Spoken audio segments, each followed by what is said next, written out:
To start us off, welcome to everyone. Thank you so much for joining us. Just to give you an idea of how we'll proceed, like usual, after a brief introduction, our speaker, Dr. Guzzo, will present her work for about 30 to 40 minutes, after which we'll have some Q&A. My colleague, Yoko, will moderate the Q&A for the remainder of our time together. And during that period, feel free to use the hand raise function in Zoom or send a chat directly to Yoko. And we'll make sure to get to as many as we can. We also want to acknowledge the Anishinaabe, the Haudenosaunee, Lenape, Wook, and Attawandaran. I tried to practice these initially, but peoples on whose land we work and live. We are very pleased to welcome Dr. Karen Benjamin Guzzo. She's a professor of sociology at Bowling Green State University. She's also the acting director of the Center for Family and Demographic Research. Her research focuses on what might be considered non-traditional family behaviors, unintended fertility, non-marital childbearing, and individuals who have children by different partners. She also looks at trends in cohabitation and fertility, parenting attitudes and behaviors, and then variations in these behaviors, attitudes, and trends by gender, race and ethnicity, and socioeconomic status. You can find her very impressive body of research in outlets such as Demography, the Journal of Marriage and Family, and the Journal of Family Issues, among many, many more. She's also frequently quoted and featured in the media. You may also be familiar with her alter ego on Twitter, Lego Karen, who seems to be living her best life in spite of the pandemic, going to parties, going to restaurants, giving in-person talks, it even looks like. So please join me in thanking and welcoming Professor Guzzo. All right, well, thank you so much for that. I'm in my office, so I did not bring Lego Karen with me. I thought about it last night and I forgot, but nonetheless, I'm sure she's here in spirit, although maybe she's off doing something way more fun, who knows. All right, let me go ahead and share my screen with you. All right, so again, thank you so much for having me give this talk. I wish I could say thank you for having me there, but of course we're in a pandemic, so I'm still here in BG, but I am excited about this. This is some fun research, and I'm looking forward to getting some comments from you. It's definitely very early stage research. I'd like to thank this opportunity to give it to you and thank Patrick and Yoko for inviting me. This is work that I'm doing with Sarah Hayford, although if you see a problem, it's definitely my fault. All right, so let me just sort of dive right in and of course set this in context. Is I'm really focusing on the US right now, but much of what I'm talking about I think is applicable to other industrialized countries. The general story that we're seeing across different industrialized countries is that we have these low birth rates and they seem to be falling. So we've got the low declining birth rates steadily since the Great Recession. And you can see here that's true both for numbers, it's true both for birth rates, and of course the demographer's favorite, the TFR. We've seen this decline as well in recent years. And what's sort of interesting is by 2018, that's the most recent year for which we have data, our TFR was at 1.73, and this is really low. This is lower than even the baby bust years in the 1970s. And what really kind of makes this, I think, more shocking or more surprising to us as demographers is that the low is following just a decade, later than the high we had of 2.12 in 2007. That 2.12 is above that sort of, slightly above that mythical replacement level rate. It had made us, as the US, much higher than many of our other industrialized country counterparts. And so prior to the Great Recession, our fertility trends looked pretty good in terms of being able to replace ourselves. And I will sort of set as a kind of background, I am not someone who worries tremendously about fertility rate as the only driver of population size and other aspects. There are plenty of things we could do to affect our economy and our population size and our different economic issues that have nothing to do with fertility, and I can come back to that at the end. But nonetheless, having a fertility rate of around 2, a little over, is generally considered sort of a healthy population. But yet they've been falling pretty steadily. And what's really sort of surprised us as demographers is that we know that fertility rates tend to fall during economic downturns, but usually they recover.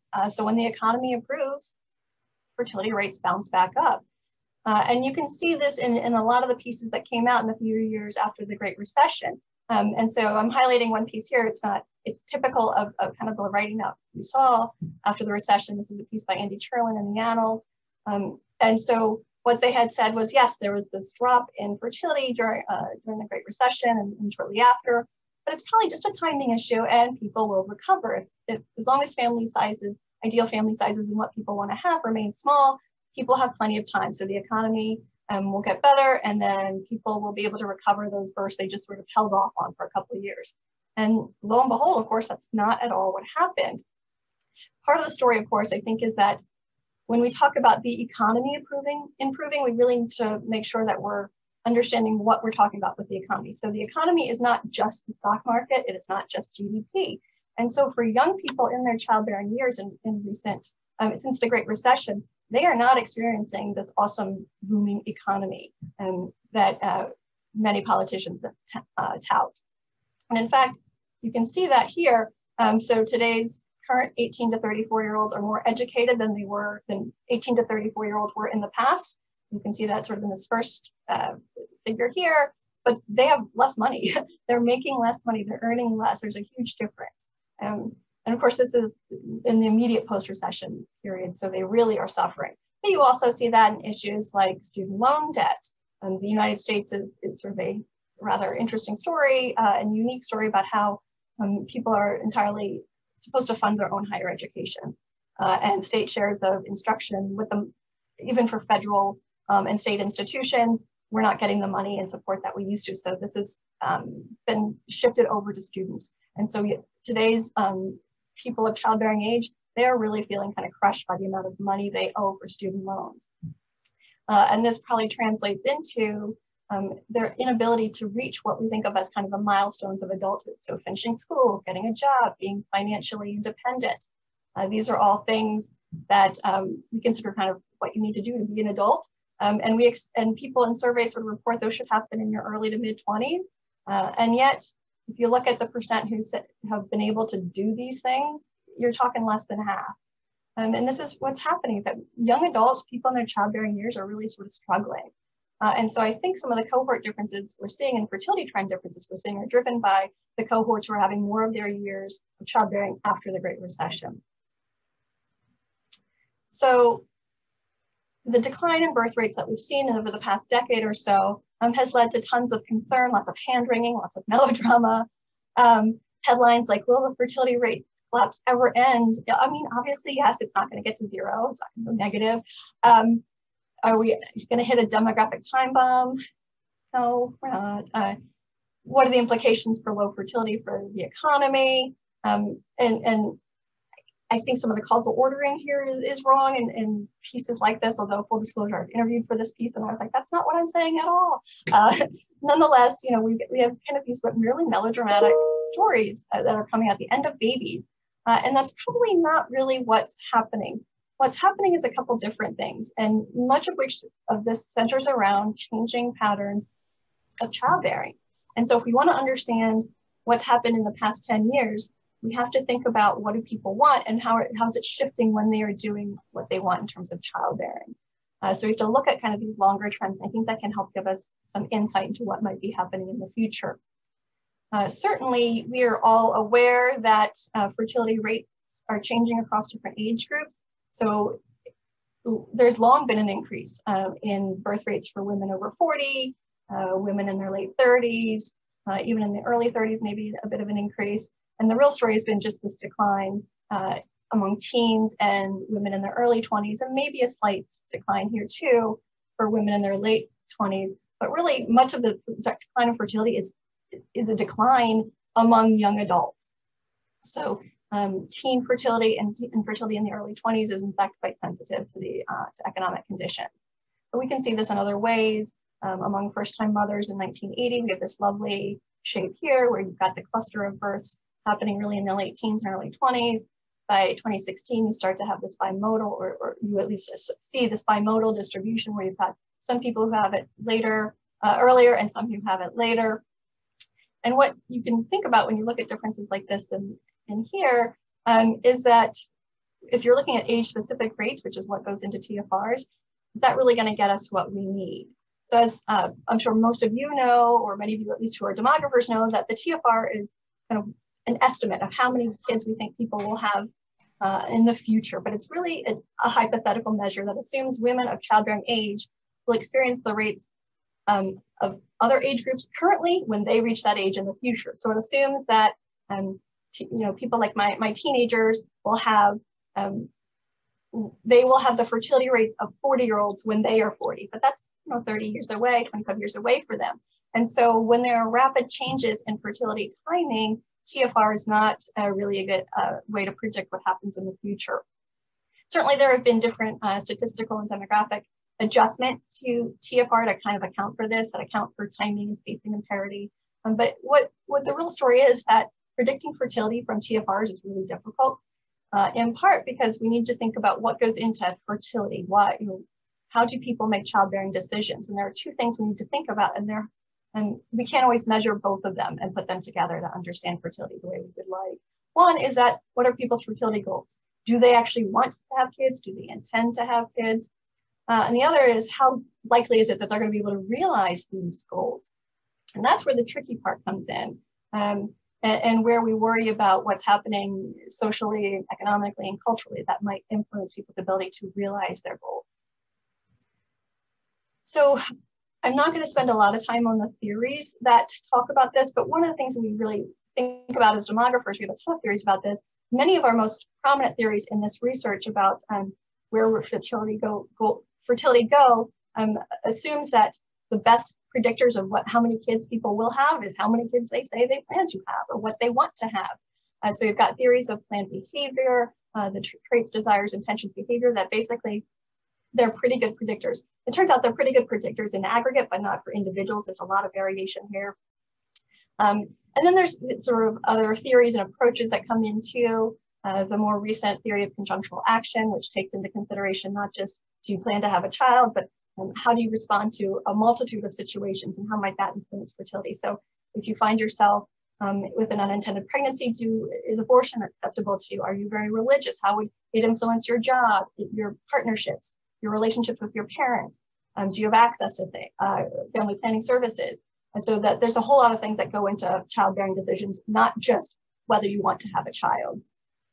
There's certainly macro and microeconomic theories and works that look at either individual level economic circumstances. So if I'm unemployed, does that increase or decrease my chances of having a kid? But also, what are general consumer confidence? What does that do for people feeling like they should have kids in the future? Or foreclosure rates and so forth. And then there's work on norms and networks. Are the people around you having kids? We do see that they sort of cluster, but we also know that there are norms about what people should do. So we know that low-income individuals and people in low-income communities are well aware that there's the general belief that you should have children within a stable relationship, but within their social network and their communities, they may not see this happening a lot. So there's different levels of norms that can influence people. But if we just step back a little bit from this and think about, what do people say they want in the United States? The good news is, if we're worried about fertility rates, is that people in America have not rejected having kids. And you can see that here. These are Gallup polls, and GSS sort of shows some of the same stuff. The most recent one in 2018, very few people say they want zero. Let me rephrase that. This is the ideal number of kids in general, not for you personally that they were asked. But very few people think the ideal family is 0 or 1 child. The modal category is right there around 2. Maybe a little bit of an increase here in people who want 4 or more from earlier years. But in general, people are saying, the ideal number of kids is to have them and to have at least 2 of them. Having said that, though, people don't always get what they want or what they think is ideal either.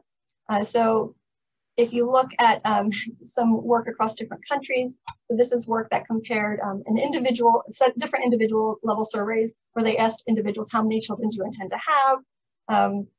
And then compared what that cohort did later in life. So not necessarily the same people if that survey wasn't longitudinal, but at least what did that cohort do?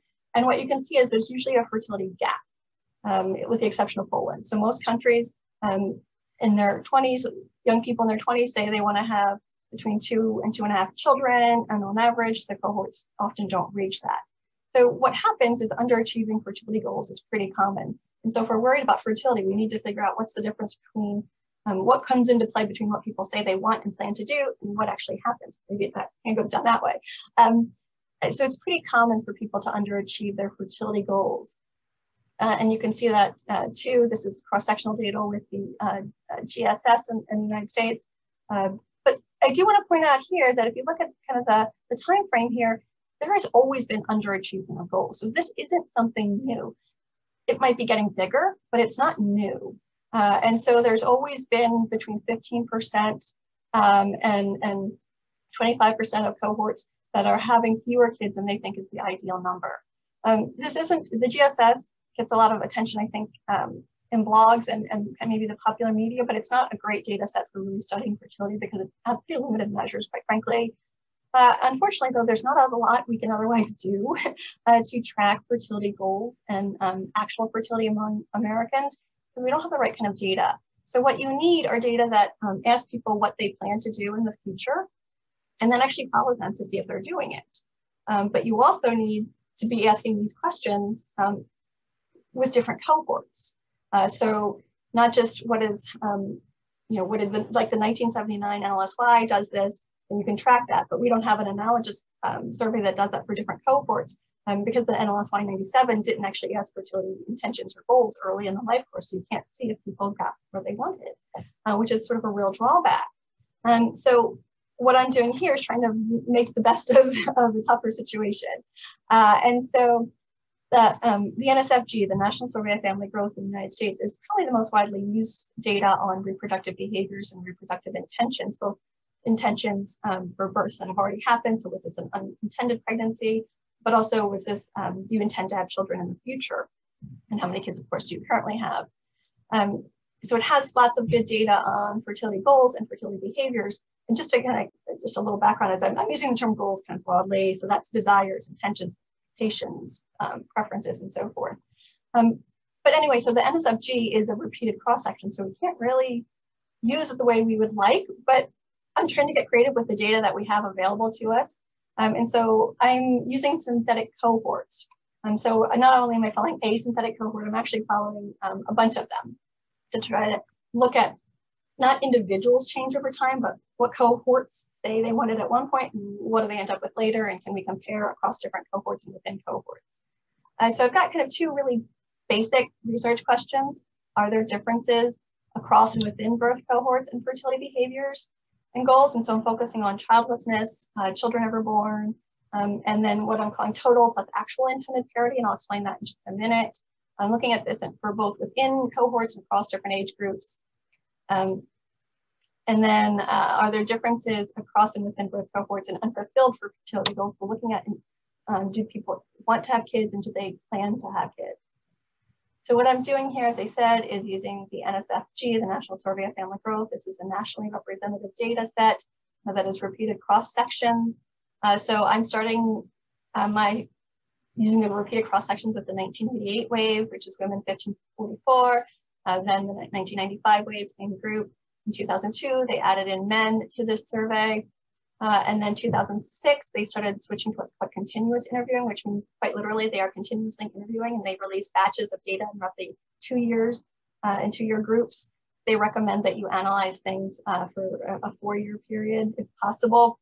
So that number in the parentheses is what it weights to. So the 2006 to 10 cycle weights to 2008. It's a little tricky to kind of wrap your head around because they're just constantly interviewing. So what is the age group that you're really looking at, and when were they born, and so forth? It's a little tricky. And then in 2015, we started adding, pushing people up to age 49 because we do know that there are births happening at later ages.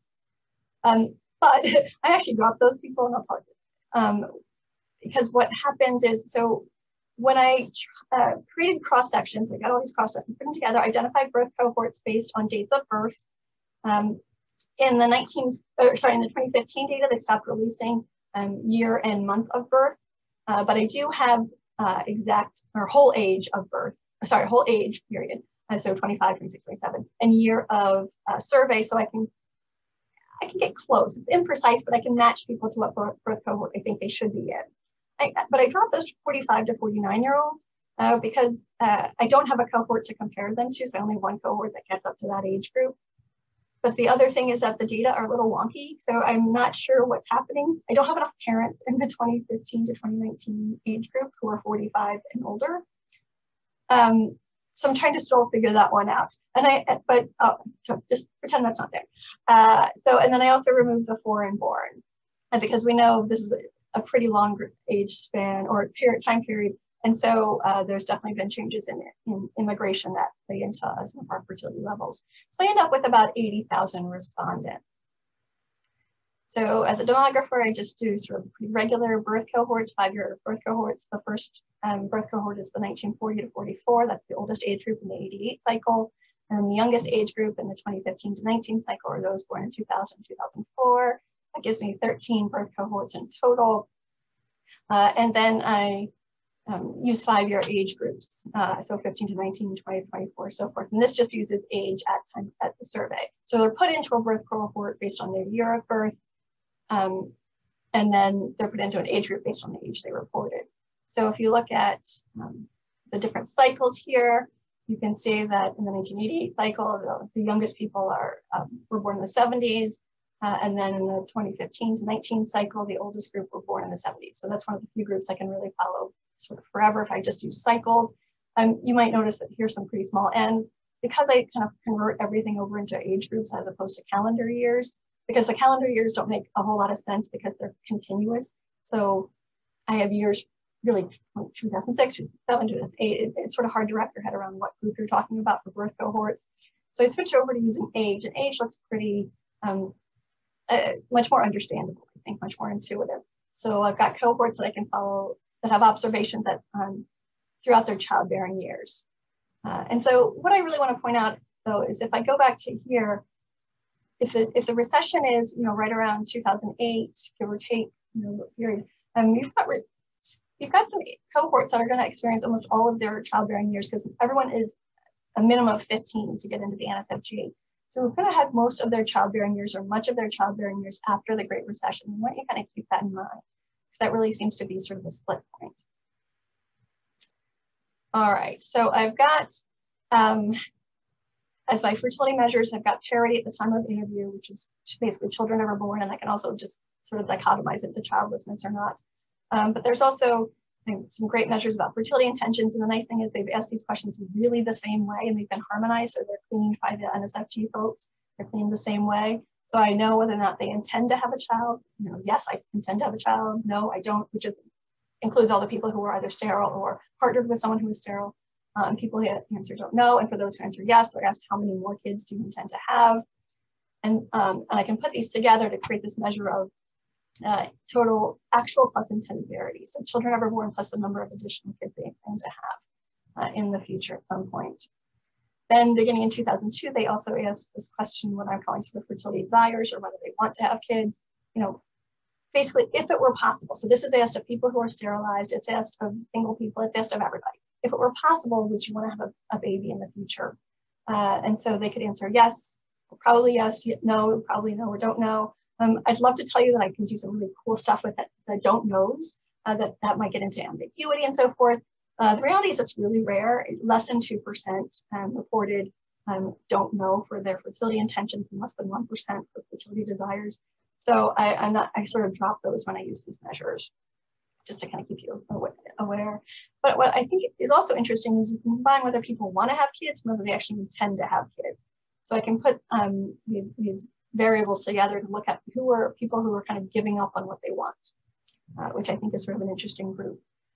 I don't have a ton of control variables. And in fact, I don't even control necessarily for things in some of the stuff I'm going to show you. But some things I can control for would be sort of your basic stuff: race, ethnicity, education, marital status. And then some of the stuff I'm going to show you, I do control for purity, for things sort of forward-looking. I control whether they already have kids or not. But basically what I'm doing is largely descriptive. So I'm examining trends within and across cohorts and childlessness and children ever born and that actual plus intended parity.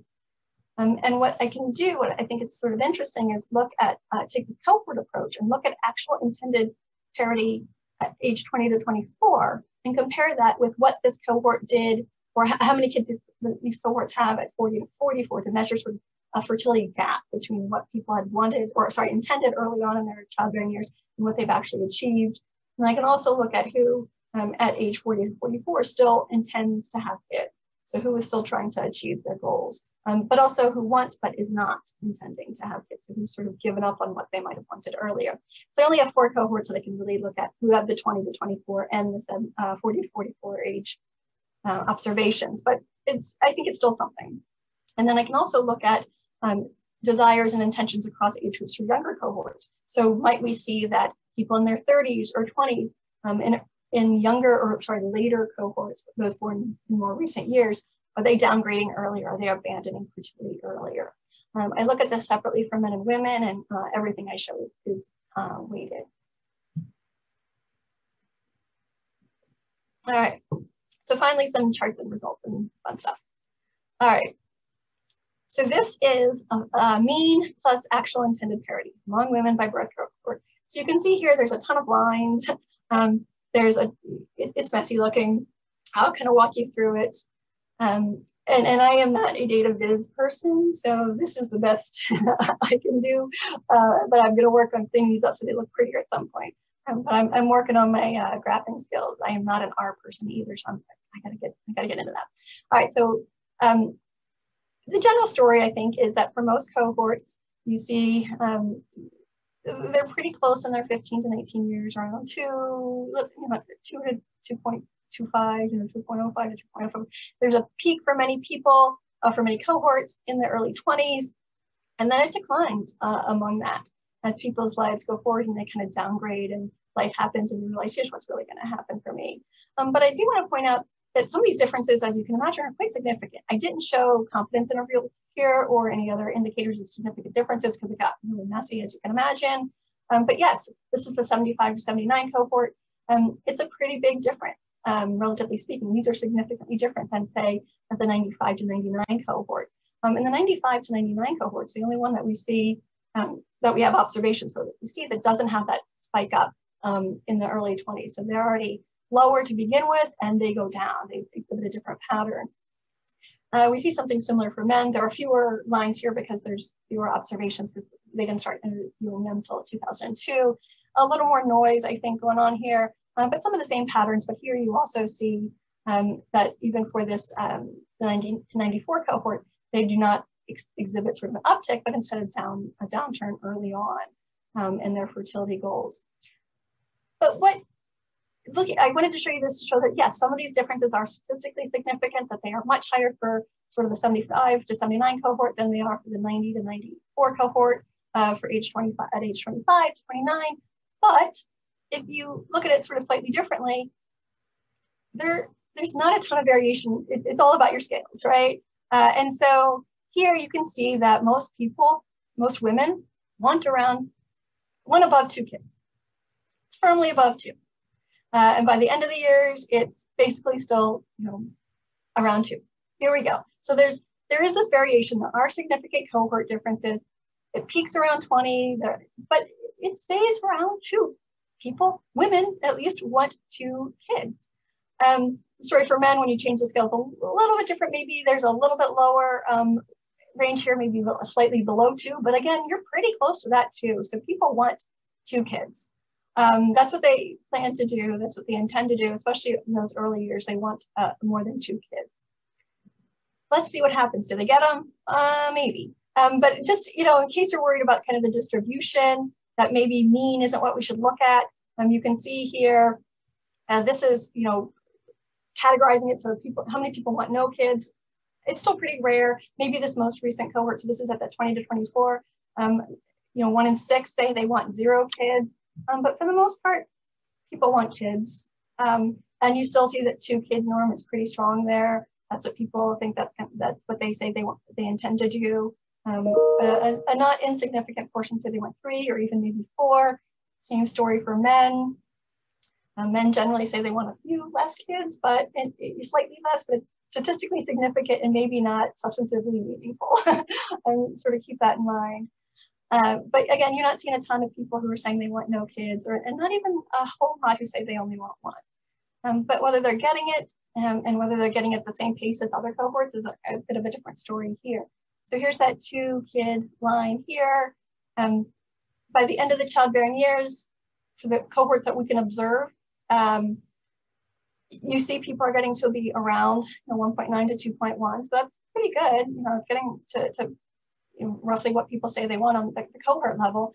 But you are seeing that younger cohorts are have a much lower parity level than these same cohorts did, than that same age group did for earlier cohorts. So the 1975 to 79 cohort had roughly, sort of weird to say, roughly like 3/10 more of a kid by the early 20s than those who are 15 to 19 more recently.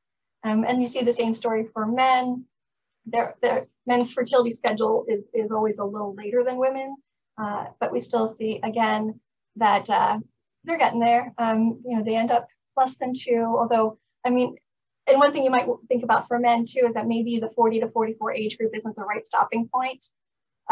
We do know that in recent years, about 10–11% of births to men are to men over 40.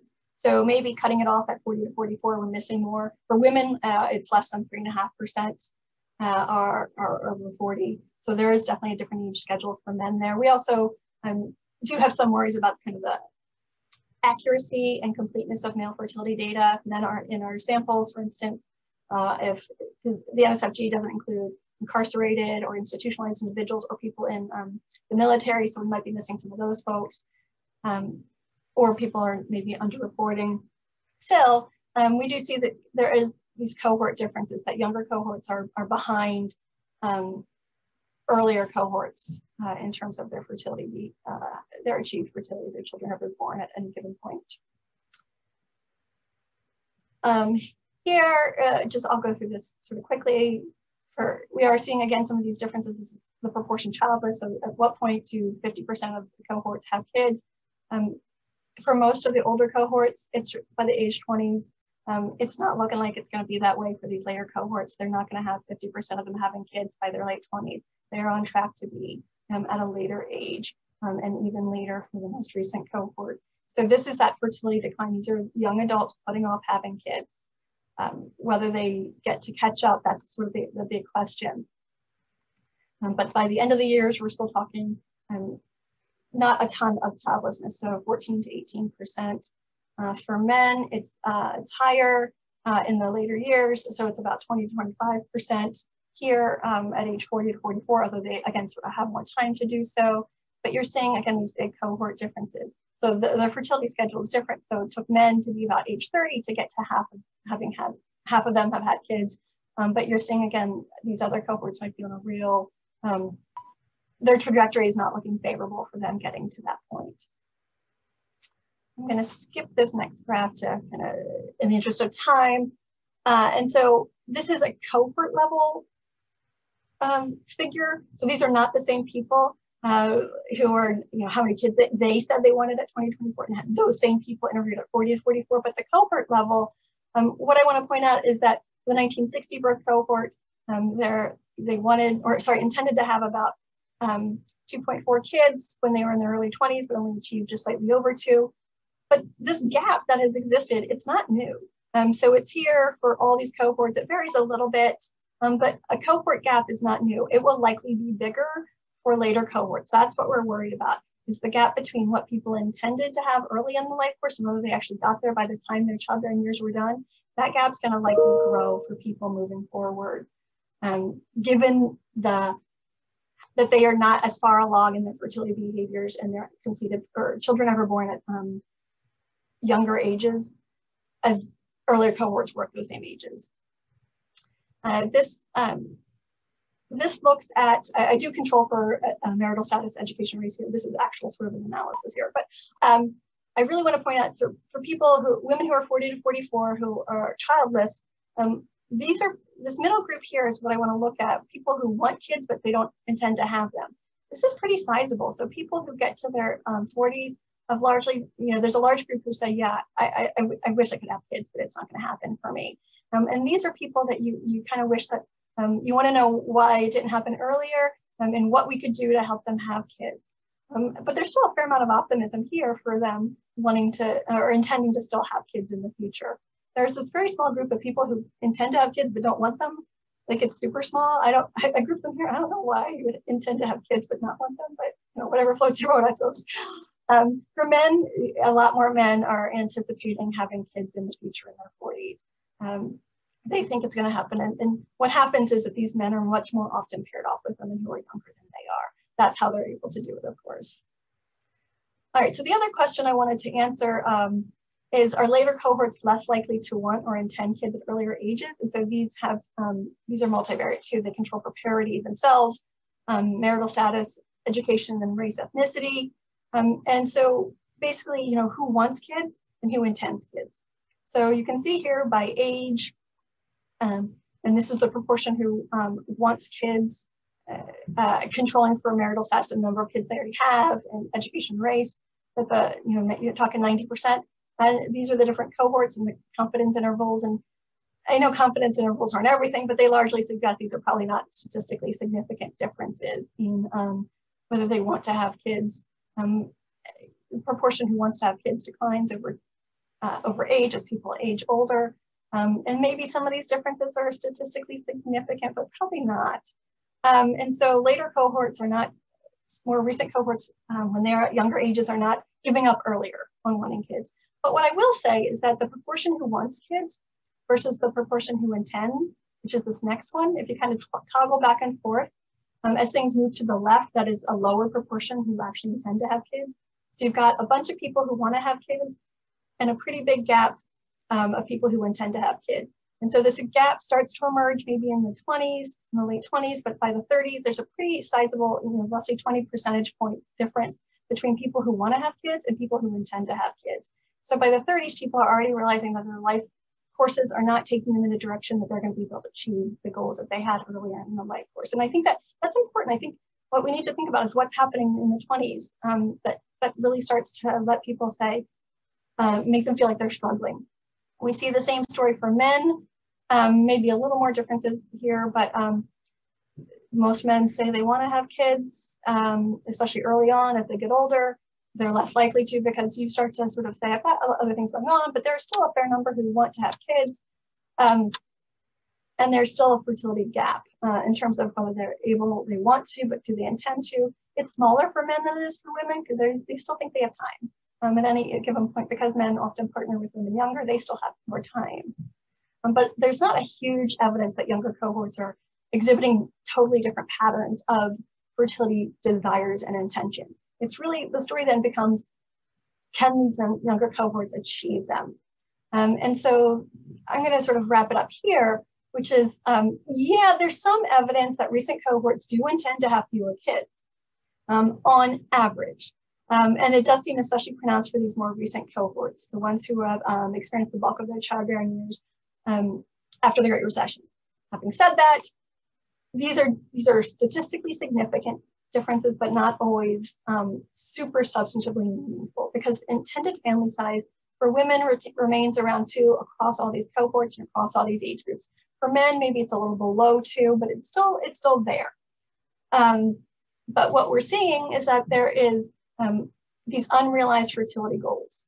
They're quite common. A lot of these people who want to have kids don't intend to, and then a lot of these people that we intend probably won't actually have them. And so that's where we need to figure out where the gap is. But we really don't see evidence that people are giving up. But by the 30s, you definitely see that there's a sizable portion of women, at least, who want kids but don't intend to have them. That says that the unfulfilled fertility desires are emerging early on.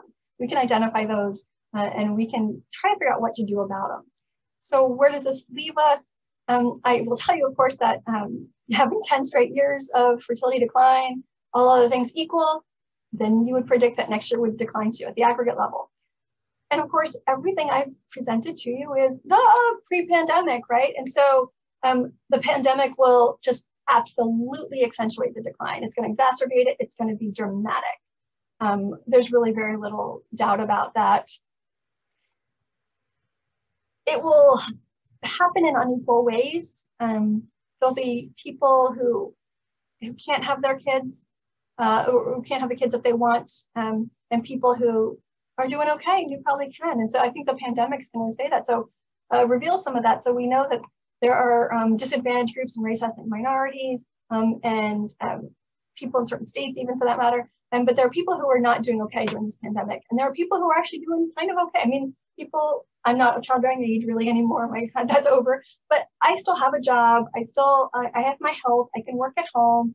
I'm doing okay. So if I were in a childbearing phase of my life, I might say, maybe today's, not a bad time. But if I worried about losing my home and losing my job and losing my health care, it would not be a good time. So more advantaged people who are in their childbearing years and doing okay, they're probably going to be able to keep having kids. But there's a whole lot of people for whom the pandemic and who other social and economic crises hit them before they got to the point where they were at a stage where they could really form strong relationships and have children, and they're going to miss out on that. And that's what we're really worried about, the haves and have not.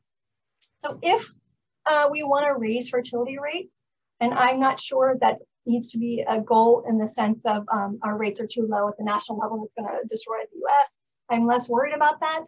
And there are ways we could respond to low fertility rates that have nothing to do with encouraging people to have kids.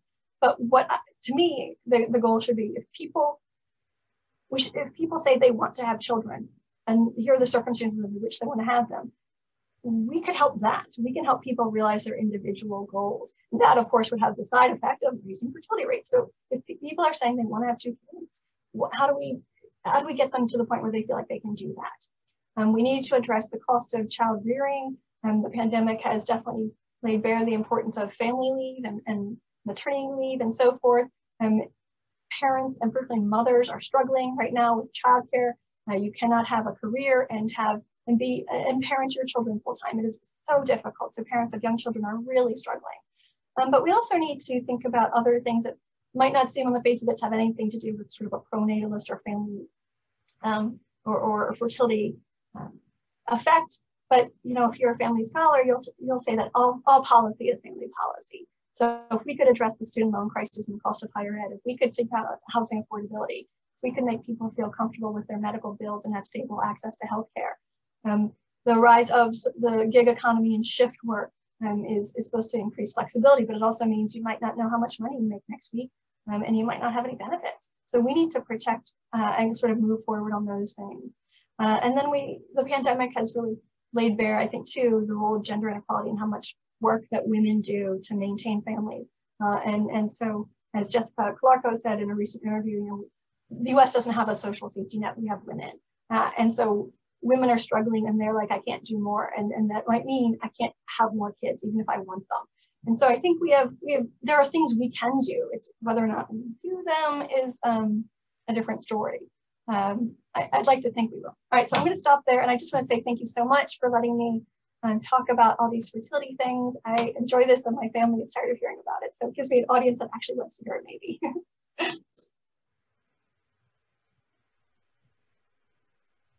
Thank you, Karen. So I have, lots of interesting information and lots of things that we can discuss. So we have about 15 minutes and a bit more. So let's start the question session. So I can see, Rachel, you have your hands up, and then I see Kate and then Anna afterwards.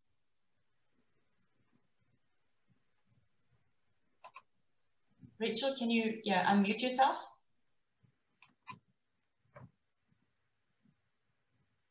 Okay, can you hear me? Yeah. Okay, thanks so much, Karen. You're always one of my favorite presenters at conferences. And so I feel that even though we can't have conferences, I'm glad that you came to us.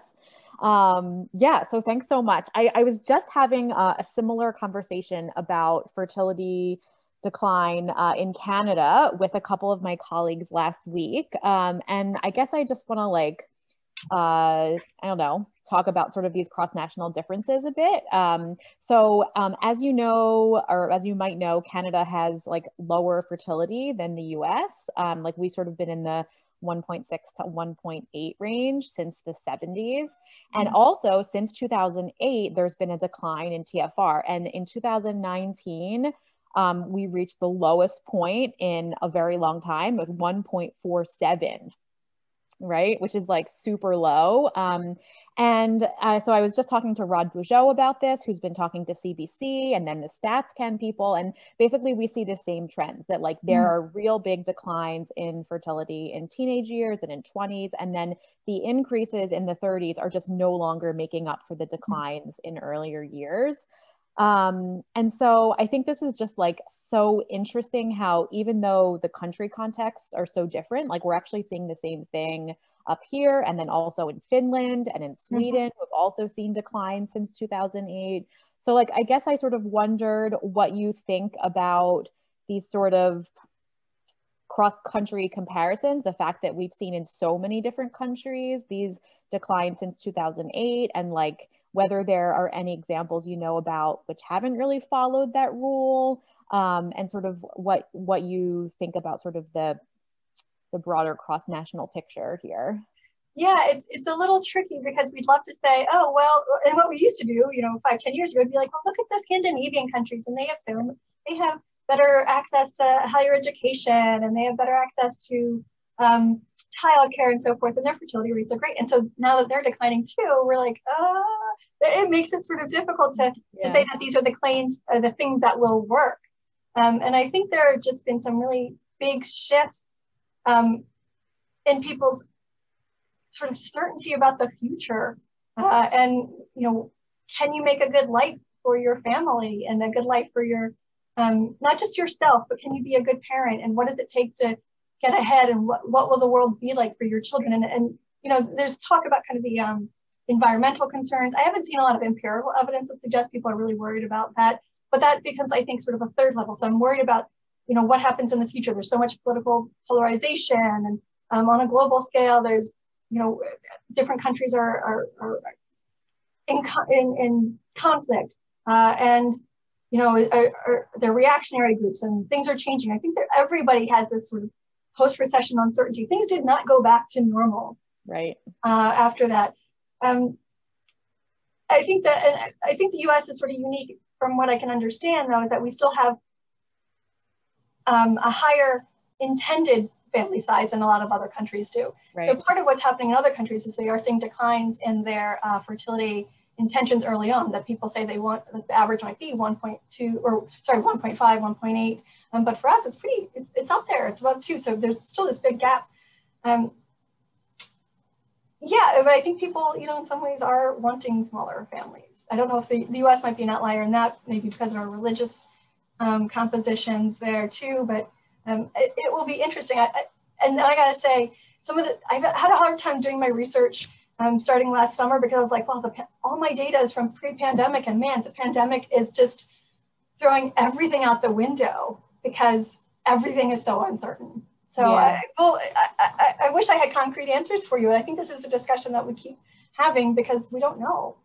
Yeah. I mean, I think these discussions about like US exceptionalism versus like these broader trends is so interesting. And I just like haven't seen a lot of cross-national analysis of these trends in the last 10 years.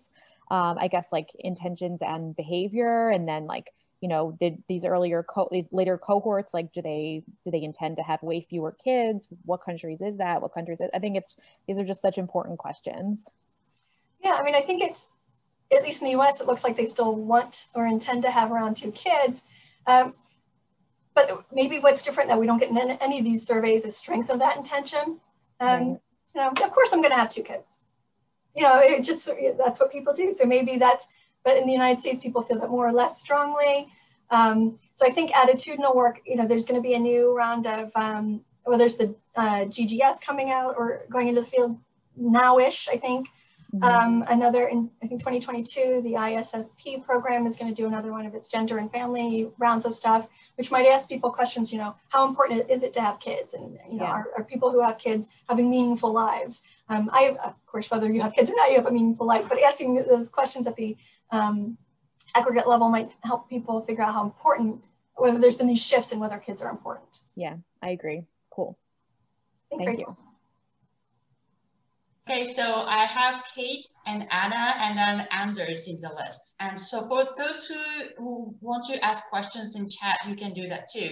And this one is recorded, so you might want to, if you want to use a chat box, you can write a chat box as well. So, okay, Kate, let's go.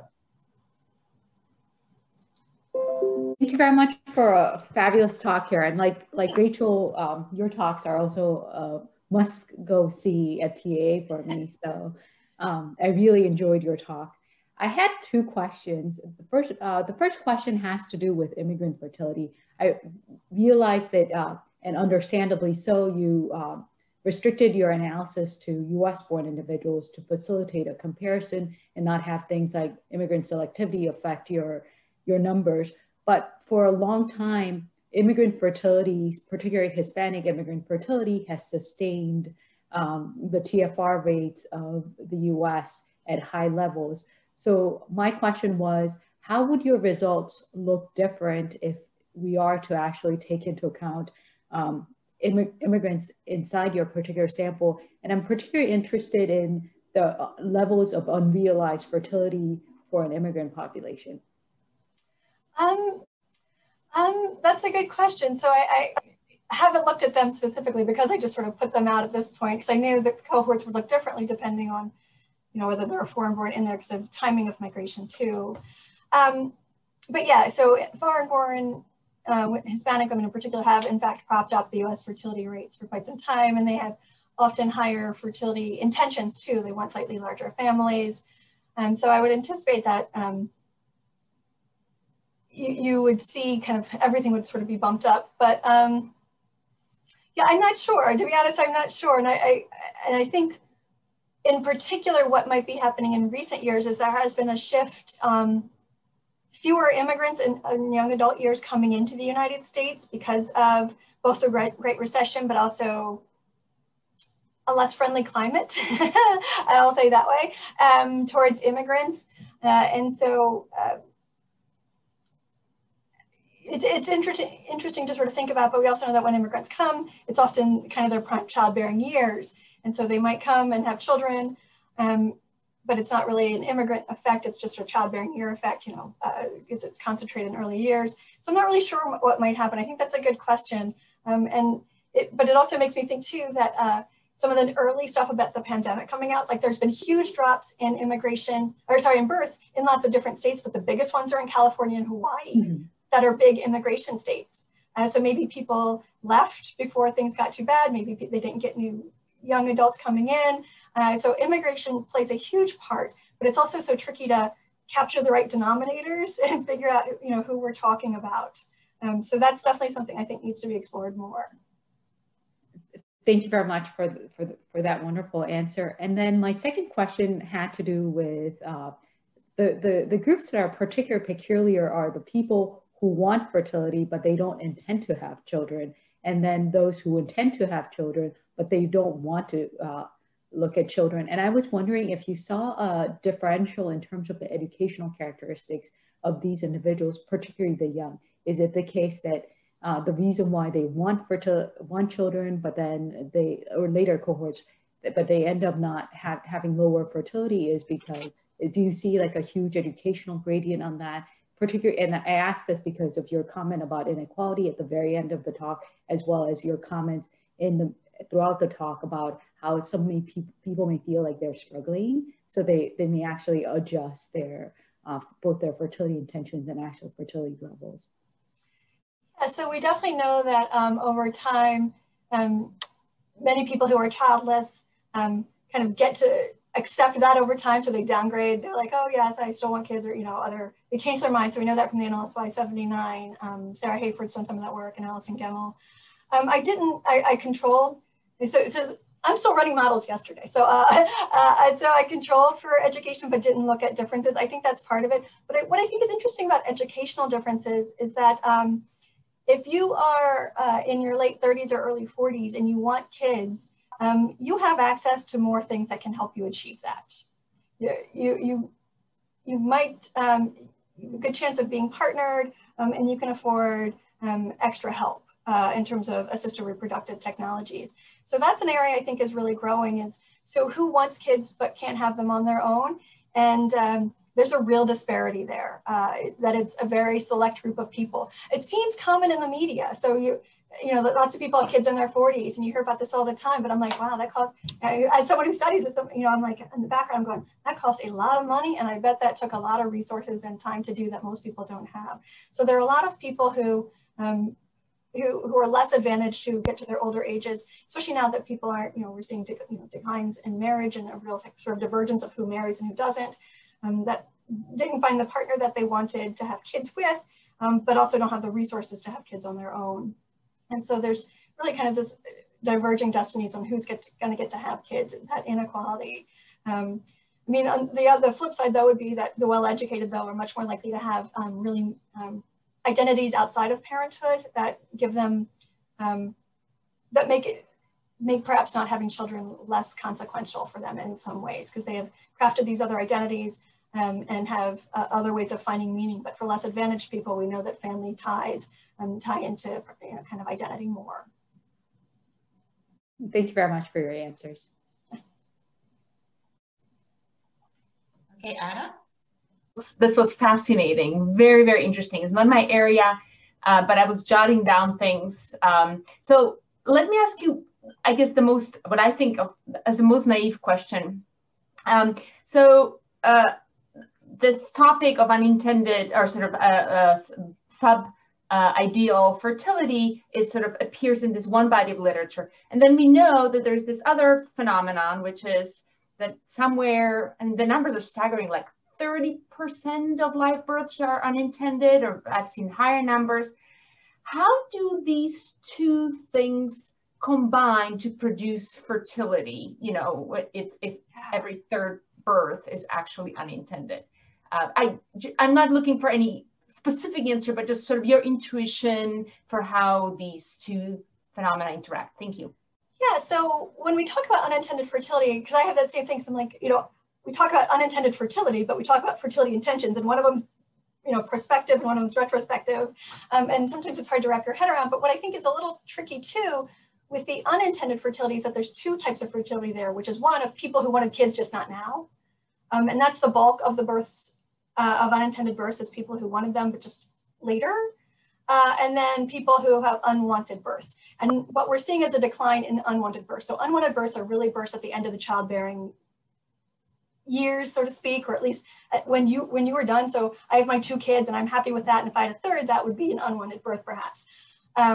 So those are declining because as people are able to have more long-acting methods of contraception, including sterilization, but also you know, IUDs and other things. So we're seeing a decline in unwanted births, but also because you don't have time to have extra kids if you don't start till 30 or 35. You just have less exposure to reaching your goal and then having surpassed it. So that's part of what's happening. So the shift in the timing of birth means we're seeing a shift in the composition of what is unintended births. So that's, I think, part of that story. And I think that's another interesting story for me.